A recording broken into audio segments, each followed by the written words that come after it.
What's going on today? Hey, thank you, Scott. Another Tuesday sneaks up on us. Hello, Andy. Hey, Steve. Hello, Scott. Hi, everybody. All right. Welcome, everyone. Let's see. Make sure I can be heard here. Yeah, sounds like I can be heard. Let's get started here. We'll breeze through the trade of the week. A reminder, trade of the week is not to be construed as financial advice. I hear a crackling in my headset. I guess it might be me. I'll worry about that later. I might reboot when you speak, Andy. Anyway, anything you see or hear is not to be construed as financial advice. We are a software as a service company, and we are going to show some cool things, but not always going to be the case where, you know, these are our opinions is what I'm trying to say. They should not be construed as financial advice. So please don't do so. You're not alone with you now, but the best place of all is Barry's Room. We've been using Trade Ideas for a long time, and Barry's Room is the place to be. If you're a new user and you need some help, just pop in there. We've got a couple links to show you how to get there. I'll just actually move forward to the next link. There it is right there, Trade Ideas Live, trade channel.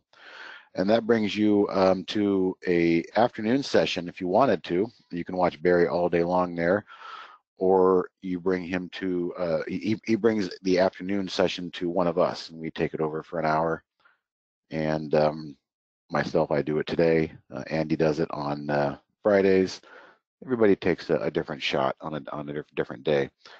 So if you haven't been attending these, please do, because yeah, we recognize this program it's rich. Let's put it that way. It's a very rich program, and we want to help you guys shorten the learning curve as much as possible on that.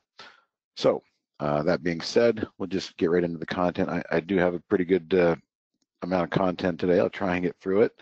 So we'll get started. Just the reminder that no man, no woman, no human trader by themselves is better than a machine, and no machine is better than a human. So it's a symbiotic relationship, and that's what Trade Ideas is. We help curate a lot of great ideas, but ultimately they're in the best hands with you, the discretionary trader. We see many timeless examples of the AI getting out of a lot of trades a little bit too early. There might even be some examples today when Andy goes through them. But we have found that the discretionary traders who get a hold of the entry and then manage the entry on their own and manage the exit on their own are finding better success for certain. And that's just a definite hard observation that we have certainly noticed out there. So without any more, we'll just get right into agenda, market recap. We'll go talk about that for a minute. Interesting market, not much to do that can kill this thing. Andy has some words on the AI trades today. The trade of the week is Xilinx, and it did trigger, and we'll talk about a few concepts on that. I want to introduce and remind people that we have a anchored V-Wap indicator on our charts, and I'll show you guys how to use it in basic form. And then I've got just a couple little axioms here, know when to fold them, and exercise to go through to see how I'm managing them and how they're working. I think I'm going to like that as we go through on the weeks ahead. So we'll get right into it, not on the buzzing shortly after this, because I cannot go another web every time I speak, but I will persevere. So here we are with our fun, respective, oops, I didn't mean to do that. Fun, respective, beautiful closing measure to remind people how for a while down here. It and retest things, reset the pins, so to speak. And again, this is the Russell 2000, and look how it's not. I don't know if actually, he and I have been talking of ago before it gets to its respective drags on. The more weighting, the A table, cool kid, stock is a mess in terms of its moving averages, but as the current trend. So overnight and gold, big run in the futures, because the which put in a let's see how the market closes. And even at the close, in Newmont, we'll talk about that later, but a really nice reversal candle down and a big trailing wick back up. So very nice, kind of the pennant wedge, but the silver is even respect closed back above that. So we just keep going higher. Are you still planning on trying to reboot or? I don't know. I was just going to actually unplug the USB and plug it back in, but I don't think that's going to do it. I can see some. Reason I'm not going to. All right. And of course, let's take a look. Focus on Neo Holly AI. The best trade of the day, of course, was this JD from Sunrise Mover. Pattern here, it's tough, this kind of move, but nonetheless, yesterday was a different in moderate profit, and all the rest of the day, conservative, same kind of thing here. Probably don't know if you noticed this today, but there's your buy signal, and it didn't get anywhere near the stop, which was only 25 cents. So if you held on to that one and you did not get out, in profit save or reduced risk, I would call it, then it had a nice little volume bar and it ran the whole buck there. So that would have been a good one had you stayed in it and was able to, at least get off half, maybe up there around 7. But other than that, not a whole lot to talk about. You did have some stops today. I'm not going to go over all these. They were just they just didn't work. You've got Chris asking about some of those columns. So maybe while you've got it up, you can maybe just touch on some of the key columns there for Chris. See more about these columns, please. Sure. Well, some of them are self-explanatory, obviously. Symbols, this is a strategy that it came from. Shares, you're going to see my shares vary, and you may ask, why is that? Well, you have the ability to set your AI risk. So we'll just pull it up here under options, your AI trade size. And I have mine set on 200 risk based on stop loss. So what that means, every one of our alerts from our AI comes with a stop. So what I'm telling the algorithm by doing this is saying, I want you to go out there and buy the number of shares. So if it does go to the stop price, I will only lose $200. That's why you see all these stops at 200. Okay.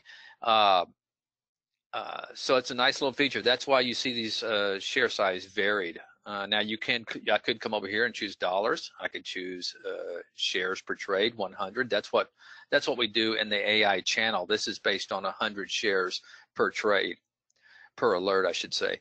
So so if you see something different on this screen versus my screen, that is the reason. It's because this is buying 100 shares, and I have mine based on risk based on stop loss. All right, and this is conservative profit. What conservative profit will do will basically get you out for any exit reason that Holly exits. Okay, that's why we call it conservative. Okay, so in other words, in this case right here, JD, had you been in conservative mode, okay, you would have gotten out right. I'm surprised that wasn't target hit. There was a target.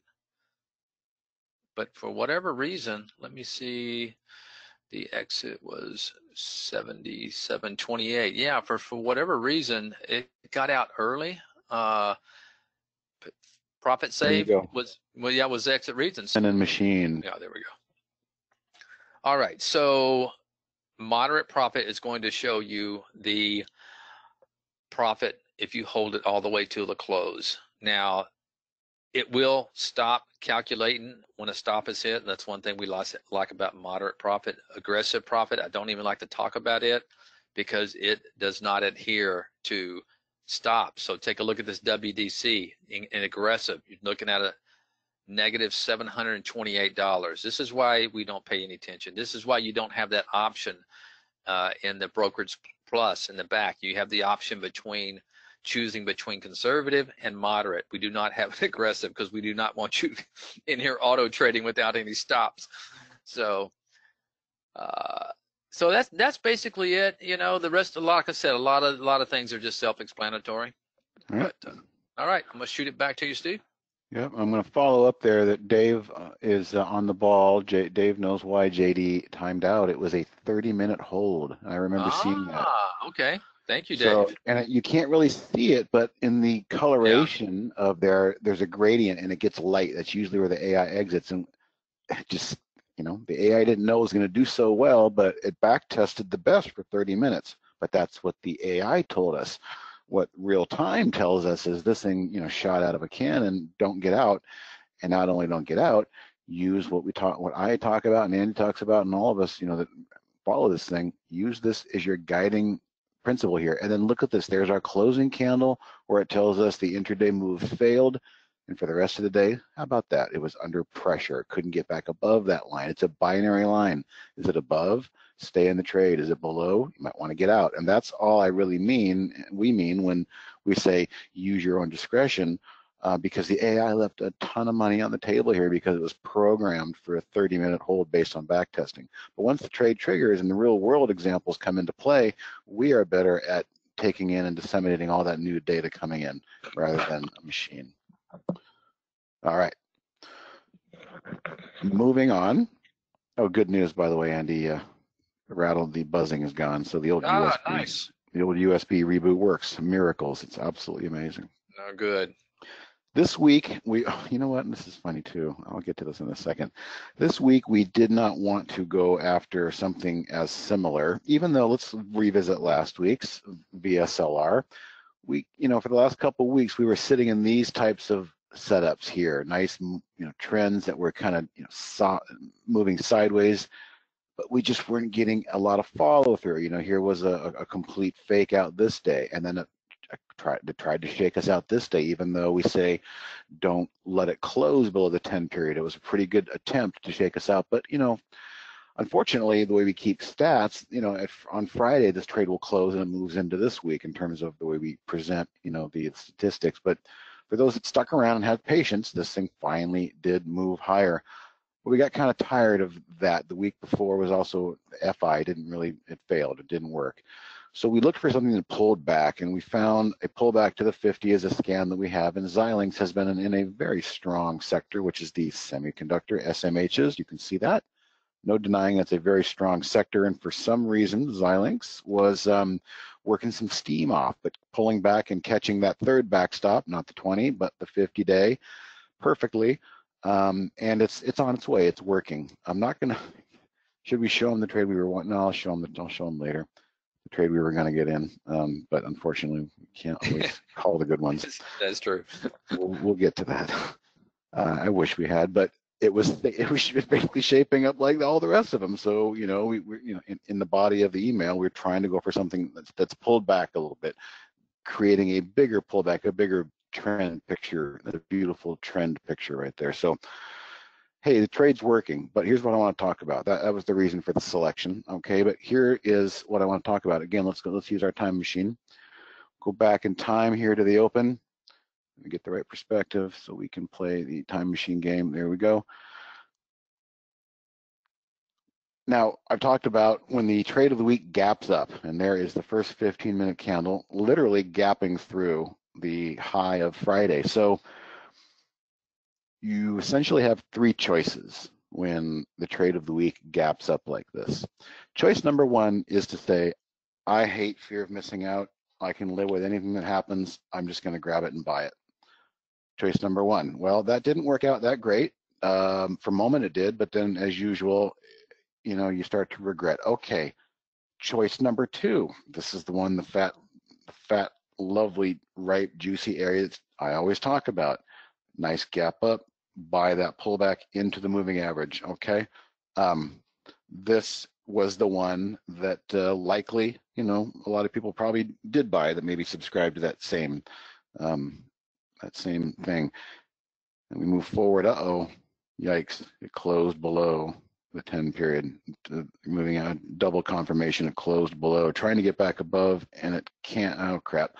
Okay, option number three, this is your third option when a stock gaps up and you're either unwilling to chase, maybe you missed this buy here off the 10 period, or maybe you did buy it and you can't suffer too much more, but the gap fill is literally your third option. Unfortunately, we never really know which one is going to appear, so there is no one right single answer on how to buy these trade of the weeks that gap up like this. I'm just showing you your three options. And in this case, option number three was the gap fill that essentially, for the most part, was the one. And as we zoom back out, we can kind of see that for the most part, this gap was filled for the rest of the day, and then we had a silly, stupid algo release. This is probably nothing more than the algo rebalancing at the close, as that one green candle popped up, gave us a pretty decent close on the daily, and then some follow through today. Interestingly enough, a little bit of mess on the open, but it found its sea legs towards the end of the day and really followed our 10-period moving average nicely. So, you know, all things considered, it's doing kind of exactly what we hoped. It triggered, it didn't, you know, cause too much pain except for that gap opening. That's why it's always nice to revisit that for people who don't really know what to do when you see the very first price. Oh, I forgot the fourth option. The fourth option would have been to buy Xilinx pre-market, but I don't know if there was much opportunity. Let's just take a look there.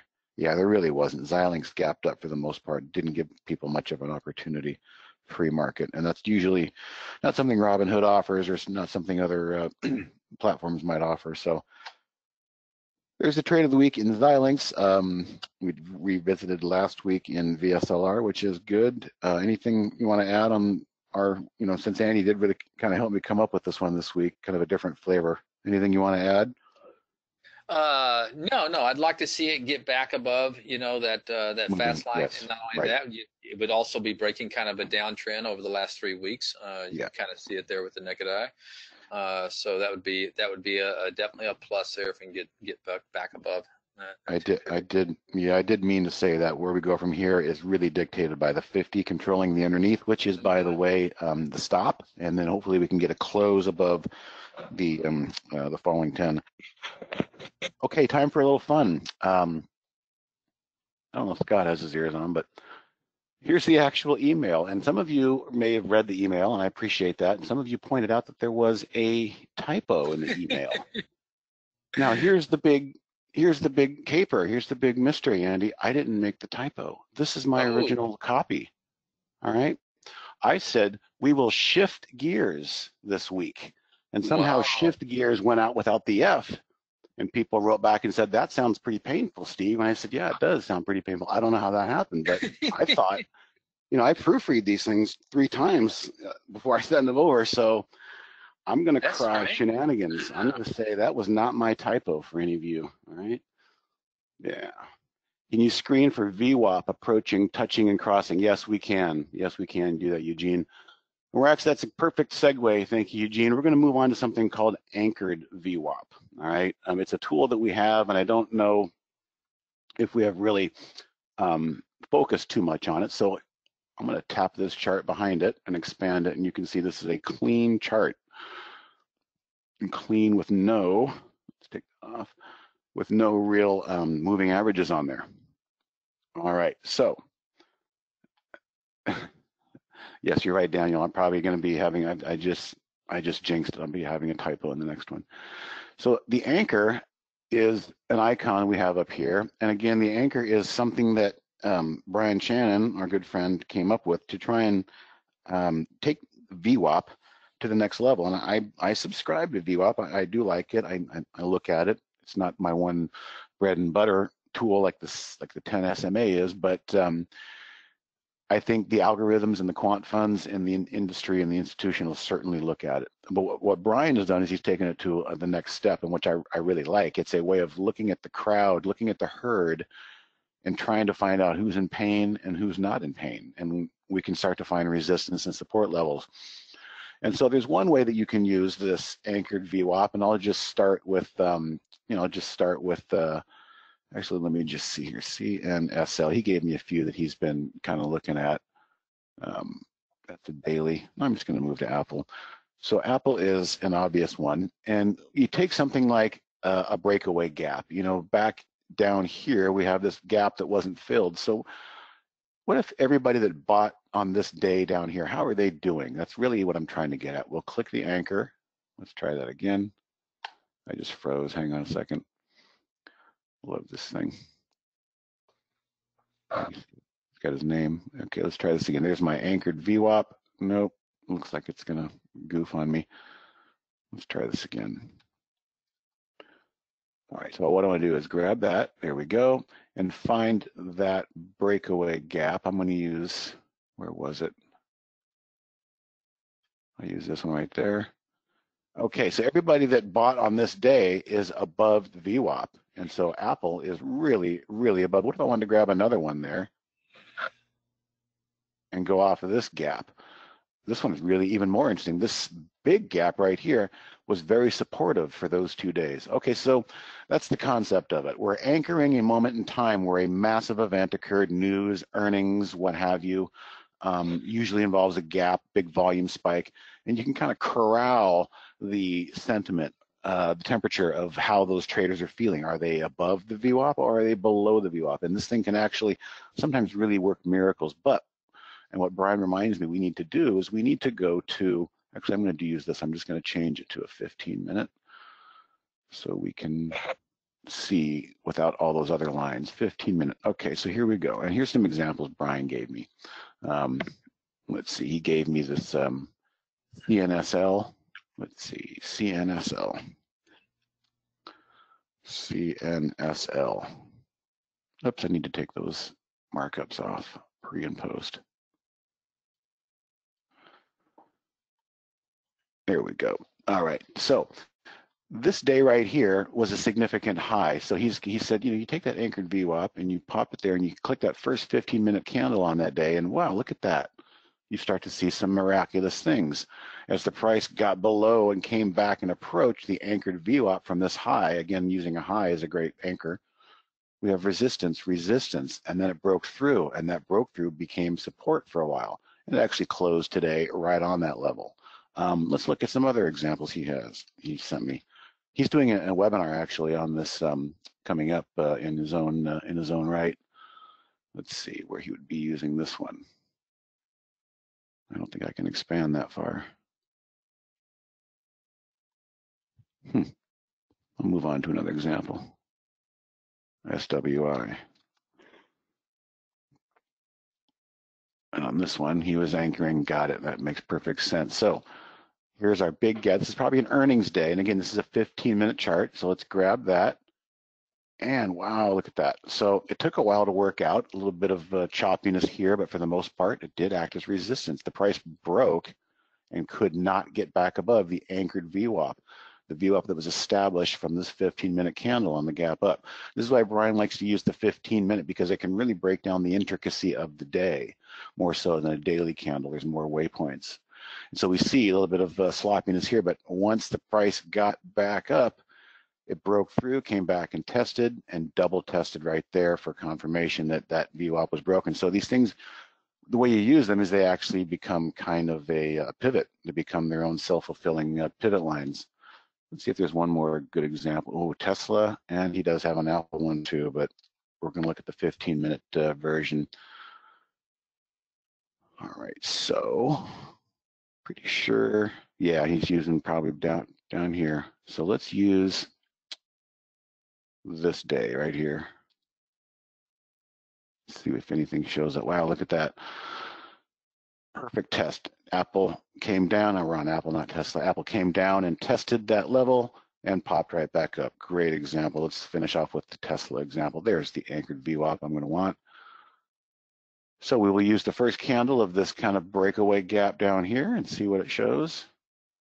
Not a whole lot, but Brian also came back and added a second one from this breakaway gap, and that started to show a few things as well. So Tesla is really holding above. It's actually, there's a touch right there. If we want to get technical about it, there's an actual touch on the open 15-minute candle. Tesla came down and touched the anchored VWAP off this. So a reminder here, it's not just one VWAP line, it can be a multiple, 2 or 3, and he will use that as a time as well. So again, I keep referring to that. I think his webinar is actually corresponding right now at the same time mine was. I saw his was 5 o'clock Eastern as well. But I just gave you kind of the highlights of what he talked about. And the point being is that Trade Ideas has incorporated that into our charts. As you can see, very easy and very simple to use. But I wanted to remind people it's a great practice to get rid of all your other lines, have a clean chart like that, and then see if you can go to a 15-minute chart rather than a daily. You can start to see some more real intricate, there we go, some more real intricate pivots, support resistance lines. All right. I guess we're all caught up on questions. We're good over there? Yep, looks good.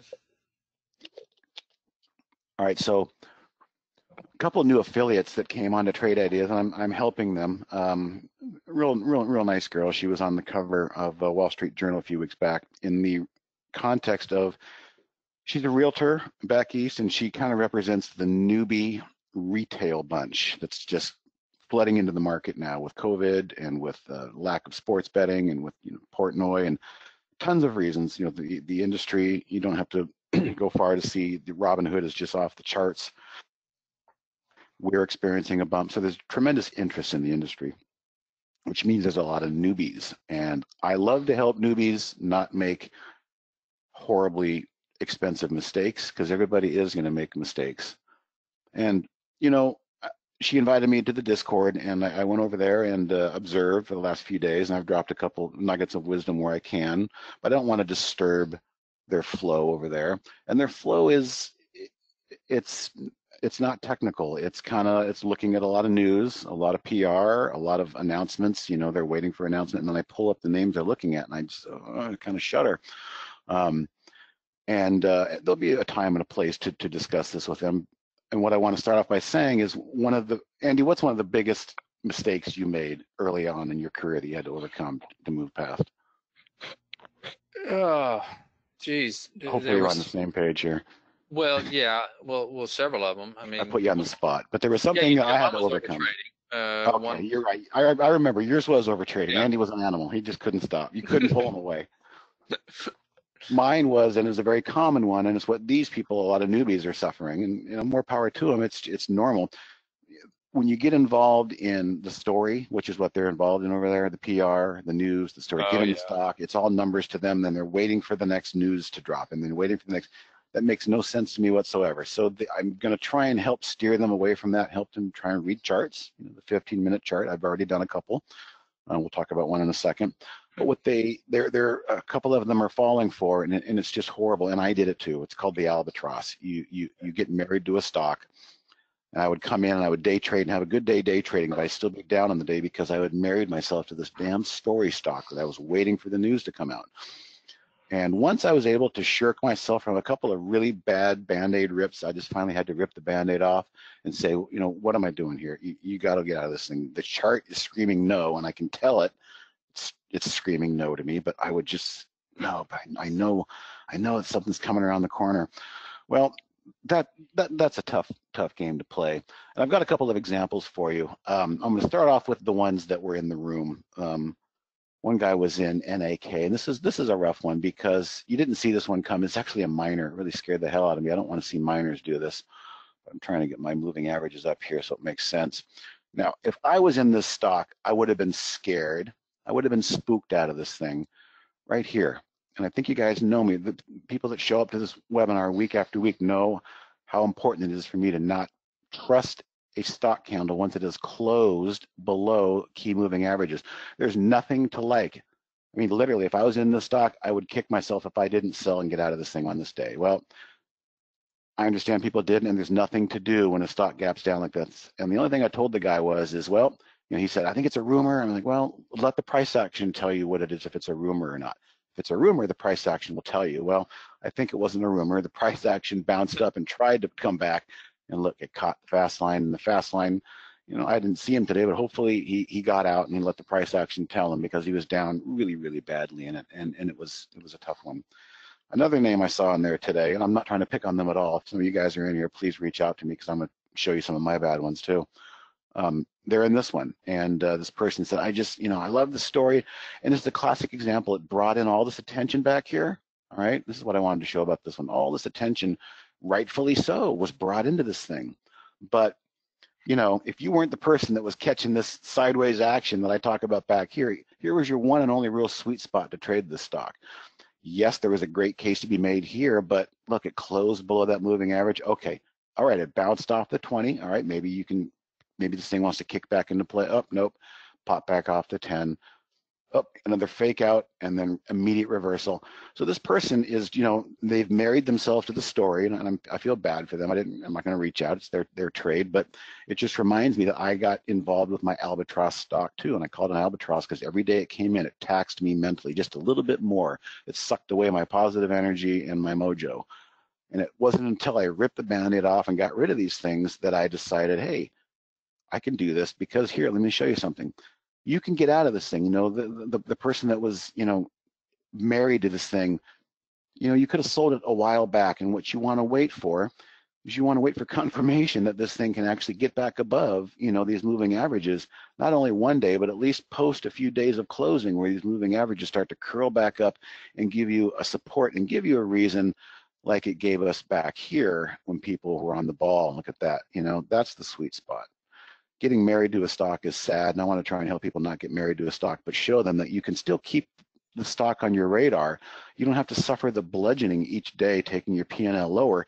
Just watch it and wait for a close or 2 or 3 above those moving averages and then jump back in. The story will still be there, but you're taxing yourself. You're taking so much energy. There's 2 recent trades. I've been trading these low cap stocks pretty horribly lately. I was in F-Cell a couple of times, and I gave it an extra day, but I had to get out on this day because it wasn't holding its moving average. And yeah, it saved me a lot of agony, but it's back now here, but it's just a mess. It's not doing anything. So I'm showing examples of when to cut the Band-Aid on some of these bad ones. And that'll move on to the next one I was going to give you as an example of one that I'm currently in. I'm not proud of, but I'm in it, but I'm going to show you how we can manage it and see how it goes. So we're going to move on to what is in my swing trading portfolio portion here. We'll go to the daily section, daily chart, I mean, and to orient your eye. The blue line indicates, you know, the level of entry, and this was the one that I'm really sorry that we didn't call for trade of the week. It was looking kind of like VSLR and all the other ones did, but thank you, Andy, for bringing this to my attention. I don't like to get caught up on story stocks, but this is a stock that is a company that makes electric vehicles, and I think you just need to stop right there and know that, oh, that could be interesting if the crowd gets excited about it. And it looks like the crowd got excited about it, but and you can see I bought on Friday, so I was anticipating the move. This is actually turning out to be hopefully literally a textbook swing scalping move that I hope to play and hope it plays out. And I talked about this in that Discord room today and gave them the reasoning why. Look at how it just followed the moving average all day long. So we definitely have what I like to call moving day. Position yourself, anticipate moving day. Here it is. Sit back, do not sell that thing, and sit back and let moving day work all the way into the close. We got the close that I wanted. Matter of fact, it's even higher after hours. So here's my plan. Some of you, Mike C, I know you've heard this a million times, and some of you other people. And you know, I have noticed that when a stock has moving day, you're going to get some good follow through typically the following day. If you get a big gap, freaking take that right off the bat. If you get a good push on the first 15-minute candle, start thinking about selling, because what's happening is everybody's now, the herd is now attracted to what you've got and they want it, and you've got a nice profit under your belt, 10, 15%, and you can start feeding it out in the first hour or 2 of the following day, and that's going to be a really nice trade, because more than likely you're going to wish you had done that if you don't. If you get too greedy, sometimes they'll go a third day, but more often than not, I'm just happy with that day and a half move, and then can wait for it to settle in and maybe re-enter it another time. So far it's working. The textbook swing scalp method is working to a T after hours, giving us additional confirmation here. Hopefully we'll get a nice gap up tomorrow, and I'm going to turn into seller mode for at least half of it in the first hour or hour and a half tomorrow. Did you want to add something there? I heard you take a breath. Oh, no, I was taking a drink of water. No. Me too. I need a drink of water.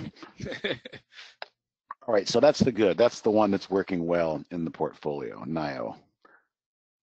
TGB's one you can see, and let's follow the pen here. It's all the way back. Whoa, Steve took an entry back here. Well, look at that. I waited for the closing candle that bounced off the 10-day moving average, and I took it. Next day was slop. Okay, well, at least I didn't buy it up here. Next day, okay, we just tested the 20. Hopefully that should be it. Otherwise, I'm going to get out if it breaks the 20, starts to recover, and I've been in this thing ever since. Beautiful test, beautiful test, beautiful test. But today, it couldn't follow through on that. So when it can't follow through, sometimes it has nothing to do but back up and grab the battering ram and get a better grip. You know, I told Brad, who was in this with me as well, I said, Brad, all I want to see is a nice close around 82 where it closes at the 10-day moving average and gives us a nice bottoming tail. And TGB gave us that today. So Now this one is not a swing scalp. If this was a swing scalp, I would have got out on the day and a half right here. Some of these trades, I'm really in for the longer term. I'm extremely bullish still on metals and steel and copper and silver and gold. And so I'm disgustingly overweight the metals in my 401k and in my other trading account. So there's Tgb. SLV, I mentioned earlier, we talked about that. You can see my entry was way back here. I was in it participating earlier, and here's a great example of me buying it back, but I had to suffer a little bit of pain.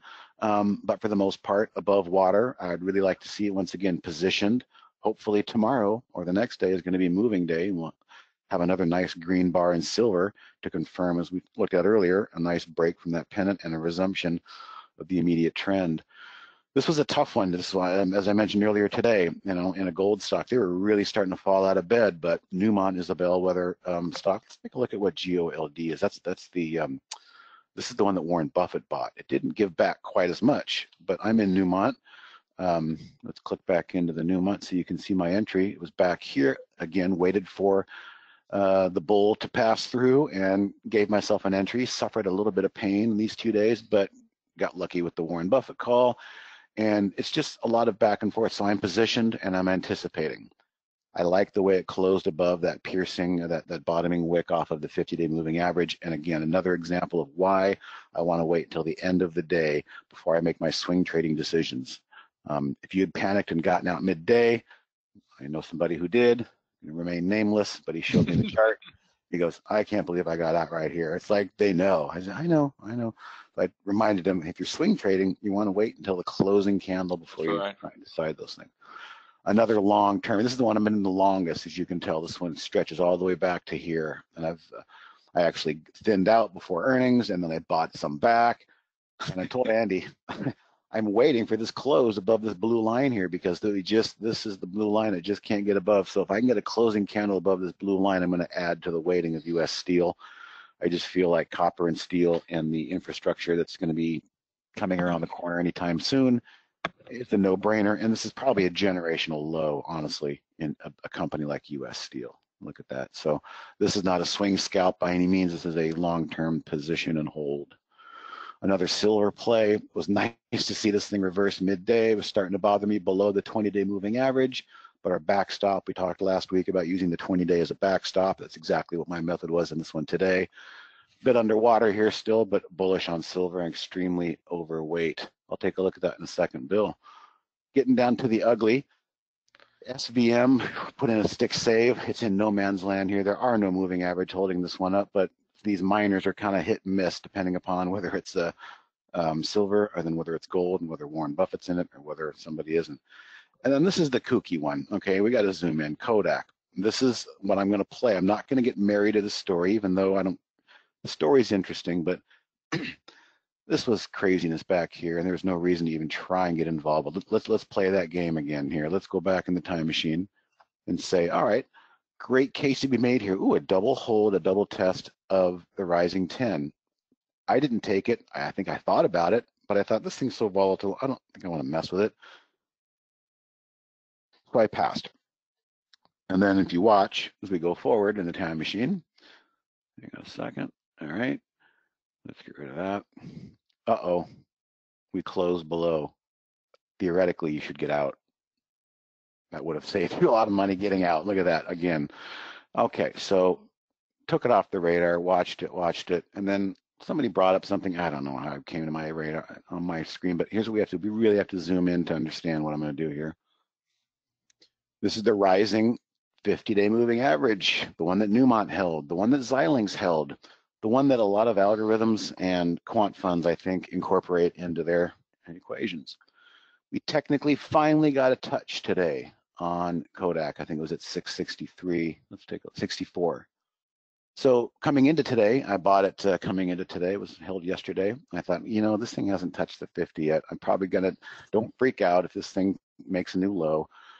But if it touches the 50 and refuses to move higher out of this range today, I'm going to cut it. So this is seriously a very low risk, almost a free look kind of a trade here. I'm not going to get married to the story, even though it's a very compelling, interesting story, insider trading aside. I'll just show you, look at the close here. I was kind of happy to see this on the close. I think the algorithms kind of got the message. So we'll see if that holds, if that level holds on the intraday. But I'm not going to be stubborn because I preface this whole thing by saying we don't want to hold on to albatrosses. You cannot get married to the story. You've got to get married to the chart and let the chart tell you what to do. And I will let Kodak tell me what to do after being very patient. So Bill brought up HL as a mining stock. Let's see, what is this? So this is Hilco Mining, gold and ore. Well, yeah, it looks like a lot of the other ones. It's not a great looking chart, but I think you just need to look at the gold ETF for leadership. You know, Andy, maybe I'm wrong. Can you help me out on this? Okay, so TGB, one of the reasons I like it is gold. I like copper, but it's also nickel. Isn't nickel a kind of a component to batteries and electric cars? Am I wrong on that? Yeah, I think some of that stuff goes in there. I'm not sure exactly, Steve, but it sounds. Well, I think you might be right. I'm not gonna talk myself into a story after I just sermoned about don't get yourself involved in a story, but I like that story. If TGB is pulling gold, silver, and copper and nickel ore out, I'm just gonna hang tough with that one. Okay. And been in that one for a while. AG, that was a trade of the week call. It was one of the best trade of the weeks that we had. And look at all of that. This is why we don't want to get married to a stock. We want to take our swing scalp and get out. This one not only gave us a day and a half, but it did give us a magic 3 days. But ever since then, if you didn't just take this clean move and just say, I'll just take a nice big chunk out of the middle and move on, you're suffering through all this coulda, shoulda, woulda, hope, and then this winds up taking focus and brain power and mind power away from other opportunities that you could be missing. But AG looks great. If this is the closing candle today, really nice wick above the 50-day moving average. I think it should be hopefully in play tomorrow. I really hope that the nickel cadmium, yeah, thank you. Nice neck snapping gap in the continued direction. That would be nice. All right, well, that's all I've got to talk today. I'm kind of talked out here, so we'll bring in Scott, and you know, any reminder, any questions, info@trade-ideas.com, and we'll do our best to get back to you. So let's bring in Scott.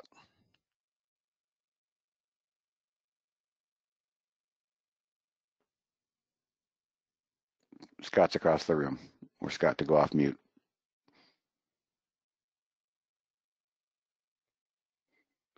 Thank you, Jeff. Thank you, Mike. Thank you, Donovan. Still waiting for Scott. Yeah, there he is. There's my mute button. I had trouble finding it. All right, yeah, a couple items on the way out. Grab that free ebook about earnings. It's got some strategies to employ during earnings season. Use it to your advantage, trade-ideas.com/earnings. There's also some cloud links in the PDF that you'll get that you can import directly into your layouts. So keep that in mind. Podcasts, just search for Trade Ideas Podcast wherever you listen to your pods. Add us as a subscription and be ready to pick up the next one as soon as we've interviewed some of our partners and our other friends, and some interesting things to hear. There's a code today. Grab that code. Summertime saves 15% off the first month or year of your first Trade Ideas installment. And you can find Steve on Twitter at TodayTrader. Also find us at Trade Ideas, and Trade Ideas Pro is the Facebook handle to like and share what we post with your friends. And if you have any questions at all, just email info@trade-ideas.com with the request. It goes into our help desk software, so it doesn't get lost, it gets answered. And the recording of this webinar will be up later on tonight or tomorrow, and you get an email reminder tomorrow from GoToWebinar with a link to the playlist. All right, thanks everyone. Thanks, Steve. Thank you, Andy. Have a good day. See you next time. Thanks, everybody. I'll see you on Thursday. Bye-bye.